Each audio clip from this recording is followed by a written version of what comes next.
Hello friend, नमस्कार। आप सभी लोगों का स्वागत है सोम अकेडमी यूट्यूब चैनल पर।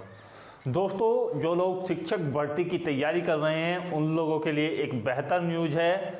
और ये जो न्यूज़ है ये आपका केंद्र सरकार की ओर से है, जिसमें केंद्रीय विद्यालय संगठन अर्थात केवीएस की नई वैकेंसीज की अपडेट आपके लिए दी गई है। ये वैकेंसीज कब से आपके ऑनलाइन फॉर्म इसके शुरू होंगे और कब इसकी परीक्षा होगी और क्या इसके बारे में ज़्यादा से ज़्यादा जानकारी आपको दी जा सकती है, इस वीडियो के माध्यम से डिस्कस की जाएगी। यहाँ पर आपकी जो वैकेंसीज हैं ये देखिएगा 9,547 पदों के लिए जो है अधियाचन भेजा गया है। और इसके लिए आपकी जो प्रक्रिया है ये 3 प्रकार की शिक्षकों की भर्तियों के लिए आवेदन अप्लाई किए जाएंगे। सबसे पहला जो होता है आपका प्राथमिक शिक्षकों की भर्ती होगी। द्वितीय नंबर पर आपकी जो है टीजीटी पोस्ट के लिए वैकेंसीज हैं, 2,976 वैकेंसीज हैं। और प्रवक्ता पद के लिए 1,230 वैकेंसीज आपकी रखी गई हैं। ओवरऑल यदि बात की जाए तीनों प्रकार के पदों के लिए तो यहाँ पर 9,547 पदों के लिए आपका जो है ज्ञापन सौंपा गया है। और जल्द ही इसके लिए ऑनलाइन फॉर्म की जो संभावना है वो कहाँ तक डिस्कस की गई है, जैसा कि आपकी जो शिक्षा मंत्रालय है और उनके निदेशक हैं रमेश पोखरियाल निशंक, उनके द्वारा ये जानकारी जो है अपडेट की गई थी। और यहाँ पर बताया गया कि केंद्रीय विद्यालय में जो है इस बार की जो 2020 में आपकी वैकेंसी जानी थी वो बदल करके स्थानांतरित कर करके 2021 में आपके लिए लाई जाएंगी। और इसके लिए ऑनलाइन जो फॉर्म हैं वो आपके यहाँ पर मार्च माह में आपके शुरू हो जाएंगे। तो मार्च माह में इसके लिए ऑनलाइन फॉर्म आपके शुरू हो जाएंगे और 1 मंथ तक आपका जो है ऑनलाइन फॉर्म भरने का कार्यक्रम चलेगा। और जुलाई माह में इसके लिए आपकी जो ऑनलाइन फॉर्म के लिए एग्ज़ाम्स होगा वो होगा। ये जो एग्ज़ाम्स है ये आपका जो है ऑफलाइन आपका होगा, ये ऑनलाइन एग्ज़ाम्स आपका नहीं होगा। इसमें क्या इसका सिलेबस रहेगा और क्या पिछली बार की कट ऑफ थी उसके बारे में भी आपको बताया जाएगा। ऑफलाइन एग्ज़ाम्स होने के बाद आपका जो यहाँ पर आगे की प्रक्रिया है वो होगी और दिसंबर 2021 तक आपकी जो नियुक्तियां हैं यानी कि आपका जो ज्वाइनिंग लेटर है वो आपको यहाँ पर प्रोवाइड कर दिया जाएगा और आपकी नियुक्तियां किसी केवीएस के स्कूल में कर दी जाएगी। तो ये आपकी जो वैकेंसीज हैं ये संपूर्ण देश में जहाँ भी केंद्रीय विद्यालय है कहीं पर भी आपकी की जा सकती है।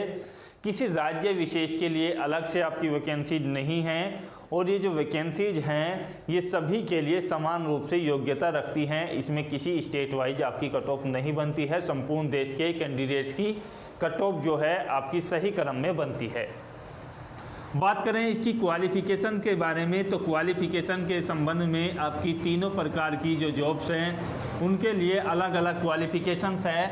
सबसे पहले प्राथमिक शिक्षकों के बारे में यदि आपकी बात की जाए तो यहाँ पर आपका या तो आपके पास डीएलएड हो या आपके पास बीएड का डिग्री हो, तो दोनों में से कोई एक आपके पास निश्चित होनी चाहिए जो अनिवार्य योग्यता है। प्लस आपके पास सीटेट जो है आपका प्राइमरी लेवल का, जो आपका प्राइमरी लेवल का सीटेट है वो आपके पास होना चाहिए और ये क्वालिफाइंग होना चाहिए।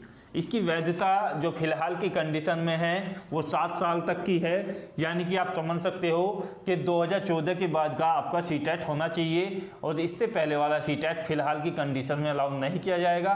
हालांकि आने वाली जो परीक्षाएं हैं जैसे 31 जनवरी को यदि आप सीटेट क्वालिफाई करते हो तो वो आप इसमें अप्लाई कर सकते हैं, वो आपका लाइफ टाइम मान्य होगा। तो यहाँ पर 2 प्रकार की क्वालिफ़िकेशन आपकी ऐड होती है और तीसरी प्रकार की आपकी जो क्वालिफ़िकेशन है उसमें क्या है कि आपकी जो यहाँ पर स्नातक है यानी कि अंडर ग्रेजुएट है तो उसके लिए कम से कम 50% मार्क्स आपके होने चाहिए। और यदि आप एससी या एसटी कैंडिडेट्स हो तो आपके जो मार्क्स हैं वो 45 तक आपके मान्य किए जाएंगे। तो ये आपकी 3 मुख्य रूप से क्वालिफ़िकेशन हैं जो आप यदि प्राइमरी टीचर्स के लिए वैकेंसीज में अप्लाई करना चाहते हैं। यदि आप जो है अप्लाई करना चाहते हैं टीजीटी के लिए तो टीजीटी के लिए मैं आपको क्लियर कर दूं कि आपकी जो वैकेंसीज हैं 2976, इसमें क्या है कि आपकी जो मुख्य रूप से क्वालिफिकेशन है वो देखेगा यहाँ पर बीएड के लिए मान्य किया जाएगा। डीएलएड इसमें जो है मान्य नहीं किया जाएगा। और आपका इसी के साथ साथ जूनियर लेवल का आपका जो होना चाहिए, जूनियर लेवल वाला, वो आपके पास सीटेट होना चाहिए। जूनियर लेवल का सीटेट जिन लोगों ने यहाँ पर क्वालिफाई किया है 2014 के बाद, तो वो इसमें आवेदन कर सकते हैं और इस भर्ती में अपना जो आवेदन कर सकते हैं। और ये जो आवेदन की फॉर्म की तिथि है वो मैंने आपको डिस्कस कर दी है। तीसरी जो क्वालिफिकेशन है वो यही रहेगी कि ग्रेजुएट में कम से कम आपके जो परसेंटेज हैं वो 50% हो। रिजर्व कैटेगरी के लिए 45% आपके लिए अनुमान किए जाएंगे। बाकी आपकी जो क्वालिफिकेशन है पीजीटी के लिए यदि बात की जाए तो पीजीटी में आपके पास क्या होना चाहिए, तो देखिएगा, ध्यान से देखिएगा, बीएड आपके लिए नेसेसरी है यानी कि अनिवार्य है, प्लस जूनियर लेवल का आपके पास जो है सीटेट होना चाहिए, ये भी आपके लिए अनिवार्य है। तीसरा आपके पास यूजी होना चाहिए और चौथा आपके पास जो है पोस्ट ग्रेजुएट होना चाहिए यानी कि परिस्नातक, और कम से कम इसमें 50% की आपकी रिक्वायरमेंट आपकी रहेगी। तो जिन लोगों के पास ये क्वालिफिकेशन है वो अपनी तैयारी शुरू कर दीजिएगा। इसके सिलेबस पर एक बार नज़र डाल लेते हैं क्या क्या इसके सिलेबस में आपसे पूछा जाता है।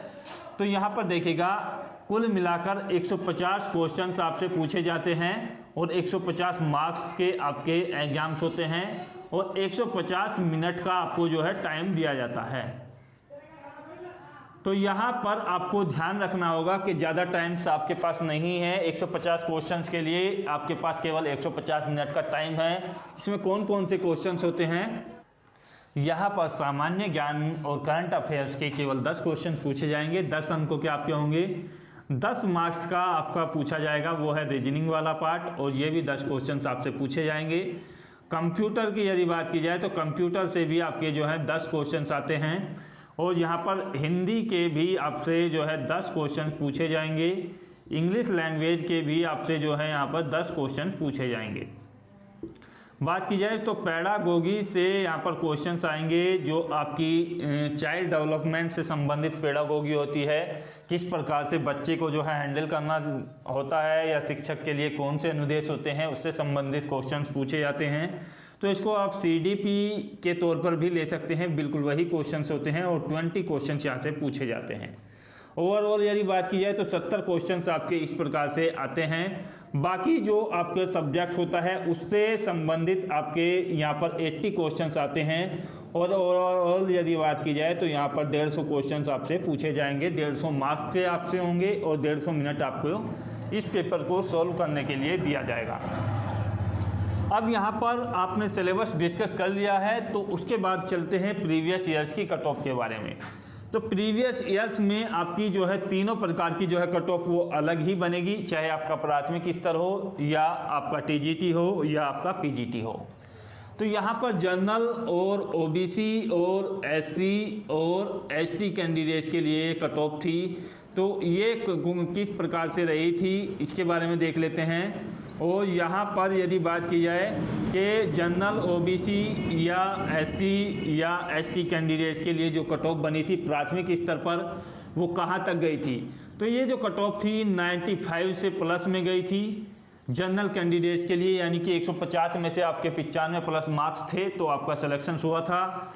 यहाँ पर ओबीसी की यदि कट ऑफ की बात की जाए तो 90 प्लस गई थी। एससी के लिए ये जो कट ऑफ थी 86 प्लस थी और एसटी के लिए ये जो कट ऑफ थी ये 82 प्लस थी। पीजीटी की बात की जाए तो यहाँ पर टीजीटी हो या पीजीटी हो, प्रत्येक सब्जेक्ट के लिए आपकी अलग अलग कट ऑफ बनती है। ये मैं क्लियर नहीं कर सकता हूँ कि कौन से सब्जेक्ट के लिए कौन सी कट ऑफ बनी थी, क्योंकि मेरिट जो है काफ़ी ज़्यादा टाइम आपका एक्सपेंड हो जाएगा यदि सब्जेक्ट वाइज मैं बताने लगा तो।